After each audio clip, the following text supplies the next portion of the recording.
Good morning. This is John from the Springs Mennonite Church, and I'm here today to share another verse with you, another passage. This one comes from the 71st Psalm, and I'm going to start reading from the 5th verse. So let's look at a couple of these.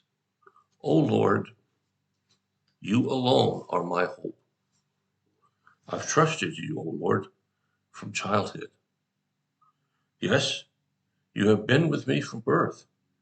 From my mother's womb, you cared for me. No wonder I'm always praising you. My life is an example to many because you have been my strength and my protection. That is why I can never stop praising you. I declare your glory all day long. What a marvelous picture here we have of someone who's chosen to walk with God. From the time this was written, all the way back to childhood, it says they have trusted God, that God has been their hope. I, I wish I could say that about me, but I didn't really know who Jesus was, actually, until I was ending my college years. I knew something about him, but I really didn't know who he was. I had a trust in God, though, and I'm not sure where that came from. But for many in our world today, their trust is somewhere else. So I'm going to start out with the question instead of just ending with one. Who is your trust in? Now, I know people that the trust that they have is in their own abilities. And I've known some people who could do a lot of things, a lot of good things.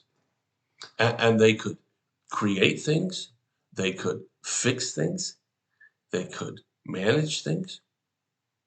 But almost invariably, they come to something that they can't do. And then what do? Oh, I know. They look it up on YouTube. And maybe you've done some of that and you've learned some more. But this is a different kind of trust. This is a trust that overcomes all circumstances. Now, I don't know your circumstances. Maybe they're fantastic. Maybe they're wonderful.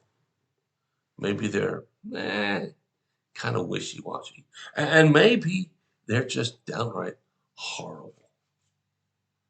But this psalm tells us, let me look at it again here. O Lord, you alone are my hope. I've trusted you from childhood. Yes, you have been with me from birth. From my mother's womb, you have cared for me.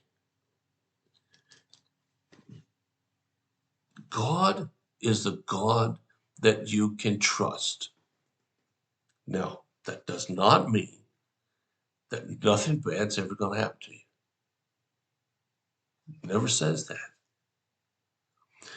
But when something bad does come down the pike, and if it hasn't already, I think I'm pretty safe in saying probably will. But even when that happens, you can still count on God because He's in charge of the world. He's in charge of the universe.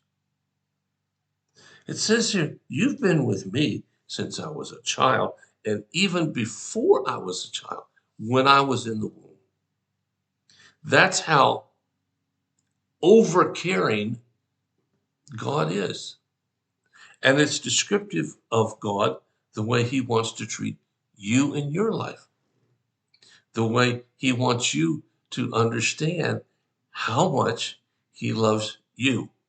Not just the guy down the road or the lady over there, but you and you alone. And if you had been the only person in this whole world, He still would have loved you all that much. And then goes on to say, my life is an example to many because you have been my strength and my protection. Our lives are examples to someone. It might be our children, might be a co-worker, might be a neighbor, might be someone as a classmate. Somebody somewhere has watched each of us to see how we do it. The point being that not only are you responsible for yourself, but by the way you carry yourself and live your life, you're also responsible for others. Now, don't misunderstand here. I'm not saying that you're the only one responsible or that you bear all the responsibility, but I am saying people look at you. They really do. And they decide that what you're doing is a good thing or they decide it's a bad thing. And it has nothing to do with some chart on good versus bad. It has everything to do with their perception of are you being faithful? So I'll go back to the original question. Who do you trust? Who have you put your hopes and dreams onto? See, it's not just you that's going on here. It's not just you who's living isolated from everybody else. It's you and all those who watch it. I remember a story real quickly about a friend of mine who was a football coach. And he tried very hard to share his Christianity in coaching and to always demonstrate the right thing.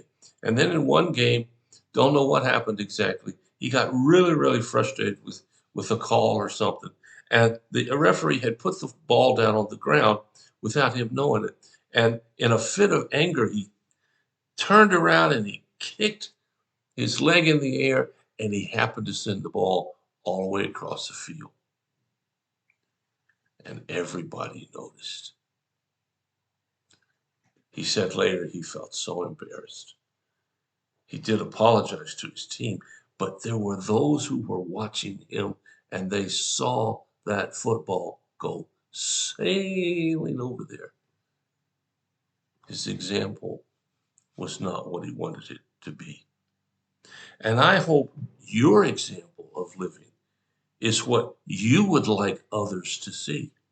I'm hoping it's what you yourself would like to see. So I come back a third time to the question, who do you put your trust in? Who are you hoping for? You're going to know that answer yourself, and so are those around you. What do you think they see? What do you think about it? Thanks so much for listening. Hope you have a great day. I'll be back tomorrow with another thought. But in the meantime, if there's something we can help you with, some need that you have, please let us know. And we'll do everything we can as fast as we can to help meet your need.